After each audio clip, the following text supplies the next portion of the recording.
इस्लाम जो तर्जुमान फ़कीर सनाउल्लाह शाह दोहन जी दुनिया जेका आहे उहा चढ़ण थो चाहियां। किथां गिरफ़्तार थियो आहे? रौती मां। कहिड़ी जॻह ते? जी मुक़ाबिलो थियो या ईअं? मुक़ाबिलो थियो न सर। उते एॾी दावा कंदो आहियां त मां ई पोइ मुक़ाबले में कीअं थो पतो पए? बसि मुक़ाबले में पोइ जंत टियो बि हूंदो आहे उणटीहो बि हूंदो आहे।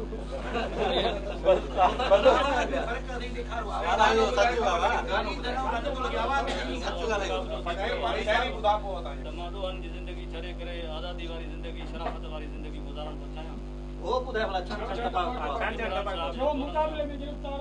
बचन खे बि दुआऊं कंदुमि त जो मां हमेशह जे लाइ आज़ादु थी करे पंहिंजी जेकी बक़ाई ज़िंदगी आहे उहा शराफ़त वारी उहो जेको साफ़िन जे लाइ चयो न त मां उहो चयो त हक़ सचो पर साफ़िन जी ॻाल्हि वणी कोन।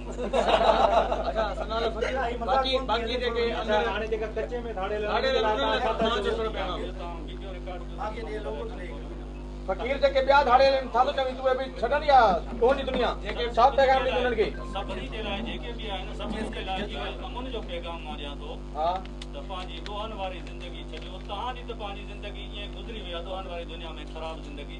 बाक़ी जेको तव्हांजो मुस्तक़बिल आहे इहो तव्हांजो मन सुधरी पए।